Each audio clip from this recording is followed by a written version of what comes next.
Assalamu alaikum students. Onwards maths. Next करते हैं जी multiplication by one digit numbers. Multiplication by one digit numbers.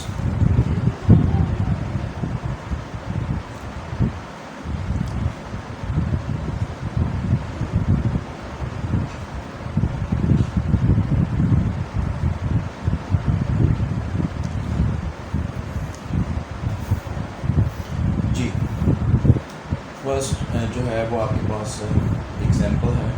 You remember what is 247 by 3. ये पहले हम कर चुके हैं पिछली क्लासों में. So that's why they are saying do you remember 247 multiply by 3. Recall करते हैं. अच्छा, इसमें ये होता है कि ये वंस पोजीशन पे है 3. ठीक है, 3 जो है वो वंस पोजीशन पे. इस यहाँ पे 7 ये वंस है, ये टेंस है और ये 100 पोजीशन है. तो पहले हम वन डिजिट जो है वो तो वेरी सिंपल है. उसमें क्या करते हैं हम 3 7 21. 3 मल्टीप्लाई 7 इज इक्वल टू 21. तो वंस पे जो है 1 लिखेंगे. 2 जो है हम यहाँ पे 10 पे नहीं लिखेंगे. हम 2 जो है वो इसको कैरी फॉरवर्ड कहते हैं. 2 को हम कैरी फॉरवर्ड कर देंगे ऊपर 4 के ऊपर. लेकिन ये हम 3 को 4 से मल्टीप्लाई करेंगे. 3 को 4 जो है वो इस पर टेंस प्लेस पे है. 3 को हमने पहले 1 से मल्टीप्लाई किया तो 1 जो है वो हमने वंस पोजीशन पे 1 लिख दिया और 2 को कैरी फॉरवर्ड कर दिया.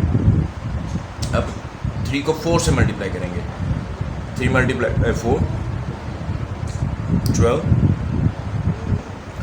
तो यहाँ पे 12 और प्लस 2 जो कैरी है, जो कैरी फॉरवर्ड किया हमने, इन दोनों को ऐड करेंगे 14 आ जाएगा. 14 का हम लेंगे यहाँ पे 4. 1 जो है ये वाला, इसको हम आगे अगेन कैरी कर देंगे 2 के ऊपर. ये रूल्स हैं, प्रोसीजर्स हैं, आपने इसी तरह इसको फॉलो करना है. 3 2 are 6. 3 मल्टीप्लाइड बाय 2 6 प्लस 1 जो कैरी किया है उसको हम ऐड कर देंगे तो यहाँ पे आपका 7 आ जाएगा. So this is going to be 741.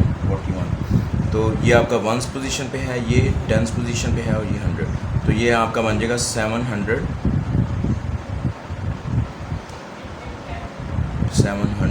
ये मैं वर्ड्स में लिख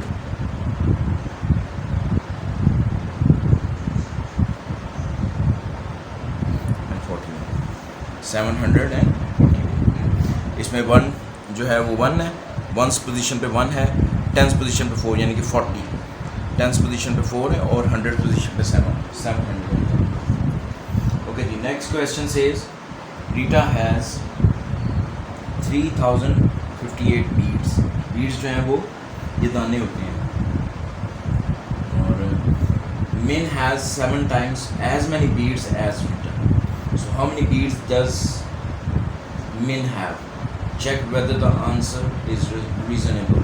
अच्छा, 2 चीज़ें हमने चेक करनी है. अच्छा, यहाँ पे देख लीजिएगा, ये जो ऑनवर्ड मैथ सीरीज़ है they are mostly relying on word problems. तो वर्ड को जो है वर्ड प्रॉब्लम, अब ये सिंपल मल्टीप्लिकेशन का क्वेश्चन है but they want you to understand about the word problems कि आप इसको कैसे वर्ड प्रॉब्लम्स में आपको ये मल्टीप्लिकेशन का क्वेश्चन दिया गया है और कैसे आपने इसको सॉल्व करना है. So Rita has 3058 beads. So Rita has 3058 beads. Beads जो हैं ये जो नेकलेस वगैरह या इसमें जो beads दाने वगैरह जो डलते हैं, it is like that. And Min has 7 times. Min has 7 times.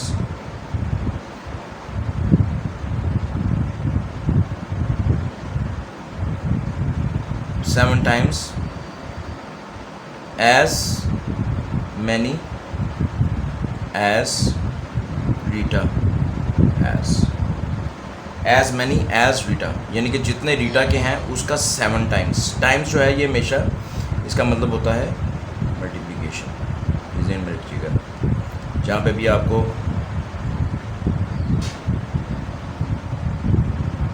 Times का वर्ड नज़र आएगा वहाँ पे आप उसको मल्टीप्लाई कर देंगे. तो 7 यानी कि रीटा मीन के पास जो हैं वो 7 टाइम्स मतलब 7 मल्टीप्लाइड बाय 3058 बीट्स हैं मीन के पास. तो ये जब भी आपको क्वेश्चन स्टेटमेंट में टाइम्स का वर्ड नज़र आएगा यू गोना मल्टीप्लाई, आप हमेशा उसे मल्टीप्लाई करेंगे. 7 को हम करेंगे 3058 से, तो वो हमारे पास मिन के पास जितने बीट्स हैं वो रकम आ जाएगी। सो 3058, तो ये वंस है, ये टेंस है, ये हंड्रेड्स है, ये थाउजेंड्स, और हम इसको 7 से मल्टीप्लाई करेंगे जी। 7 को पहले हम 8 से मल्टीप्लाई करेंगे, 7 8 ज़ा 56, तो ये वाला 6 जो है वो सिर्फ हम लिख सकते हैं, बाकी अगला कैरी कर देंगे, 5 को कैरी कर देंगे 5 के ही ऊपर। तो 7 टाइम्स अब 10 से मल्टीप्लाई करेंगे, 10 पे है 5, 7 टाइम्स 5, 7 5 ज़ा 35, प्लस जो ऊपर कैरी फॉरवर्ड किया है 5 उसको ऐड कर देंगे, और ये हमें 40 मिलेगा, इससे 40। So 0 we are gonna write 4 0, rule is that 4 is going to be carry forward upon 0। So 7 को अब हम 0 से मल्टीप्लाई करेंगे, 7 multiplied by 0 is equal to 0, plus carry जो किया है 4 वो उसको 4 उसको ऐड कर देंगे, तो वी गॉट 4, यहाँ पे सिर्फ 4 आ जाएगा, एंड 7 मल्टीप्लाइड बाई 3, क्योंकि अब इसके ऊपर कोई भी कैरी फॉरवर्ड नहीं है। कैरी फॉरवर्ड हमेशा टेंस वाला जो होगा 4, क्योंकि वंस है वो एज इट इज़ आ जाएगा नीचे स्ट्रेट, और हमेशा वही नंबर कैरी होता है जो हमारे पास सेकंड नंबर या टेंस पोजीशन पे, यानी कि जो 2 नंबर्स में से दूसरे वाला, पहले वाला नंबर जो है वो, इसको आप समझ लें कि ये वंस पोजीशन पे है, उस नंबर का उसको हम लिखेंगे नीचे, और बाकी जो है वो टेंस पोजीशन पे जो नंबर होगा उसको हम कैरी फॉरवर्ड कर देंगे ऑलवेज़।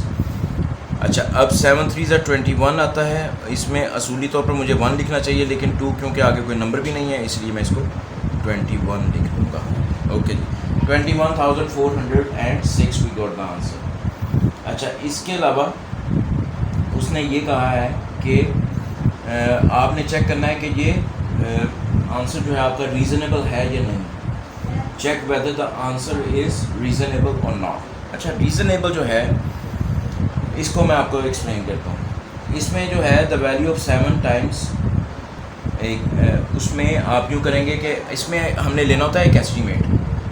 जब भी आपसे क्वेश्चन स्टेटमेंट में गिवन हो कि जी आपने रीज़नेबल आंसर बताना है, तो रीज़नेबल मतलब आपको एक एस्टीमेट के ऊपर अपना आंसर जो है वो बेस करना पड़ेगा। आप एक एस्टीमेट करते हैं, देखें होता क्या है कि जब भी हम कोई मैथमेटिकल कैलकुलेशंस करते हैं तो हम एक एस्टीमेट करते हैं। जैसे अगर कोई ट्रांजैक्शन अगर हम करें, जैसे अगर हम किसी को अगर कोई सामान लेने के लिए कोई घर से बाहर जाए और उसको हम कैलकुलेट करके बजट करके अगर हम उसे कोई पैसे दें, तो हम एक्यूरेट बिल्कुल मुकम्मल या बिल्कुल एक्यूरेट पैसे या जितने पैसे लगने हैं उतने ही देते हैं, हम एक एस्टीमेट के मुताबिक थोड़े से ज़्यादा पैसे देते हैं। सो this is the case over here. Reasonable means कि अगर आपके एस्टीमेट जो आपने एस्टीमेट किया उसके मुताबिक अगर रकम उसके पास आपका फ़र्ज़ करें आपने किसी को सामान लेने के लिए भेजा, या आप खुद बजट करके कुछ पैसे जेब में रख कर जाते हैं सामान लेने के लिए, आपने एक एस्टीमेट किया। अब उस एस्टीमेट के मुताबिक अगर आपका बजट, आपने जो सामान ख़रीदा उसके मुताबिक वो पैसे पूरे हो गए और कुछ बल्कि बच भी गए, तो दैट इज़ रीज़नेबल है एस्टीमेट। ठीक है, आपने जो एस्टीमेट किया वो रीज़नेबल है। So that's how we are going to calculate. आप इसी तरह इसको जो है वो हम पहले एस्टीमेट करेंगे, एस्टीमेट के बाद हम देखेंगे कि जो आंसर आया है क्या वो एस्टीमेट के पास है।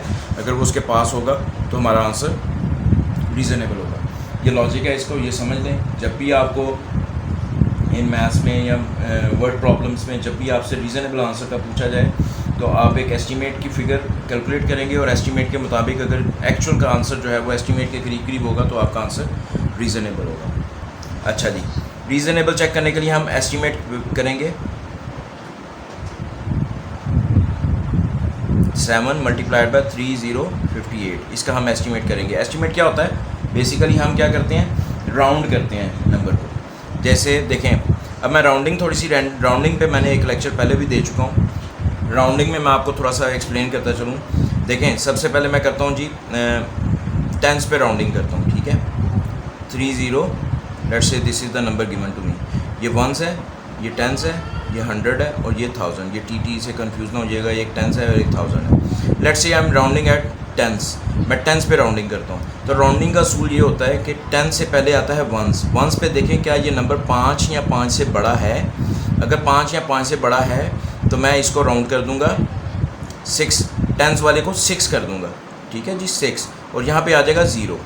ठीक है, और बाकी नंबर एज इट इज़ आ जाएंगे 3060। सो ये मैंने टेंस पे राउंडिंग की है।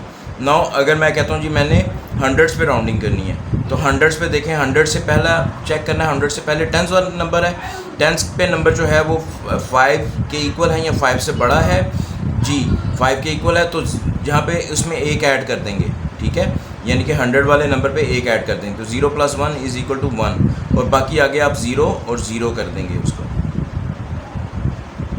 ठीक है जी। तो ये बनेगी आपकी हंड्रेड्स पे राउंडिंग बन जाएगी इसकी 3100। Now let's round at thousands.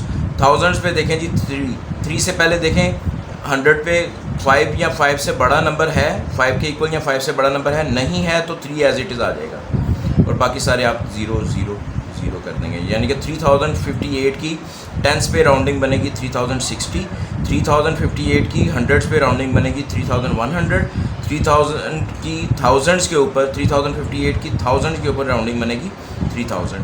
So hopefully you understand that. तो अब हम क्या करते हैं कि अब हम अपना एस्टिमेट ले रहे हैं थाउजेंड्स के ऊपर, हम थाउजेंड्स के ऊपर इसको एस्टिमेट करते हैं। 3058 is nearer to 3000 than to 4000, यानी कि जब 1000 पे राउंडिंग करेंगे तो इसकी राउंडिंग जो होगी वो होगी 3000, तो 3000 को हम इसको मल्टीप्लाई कर देंगे 7 से, that is going to be equal to 21,000।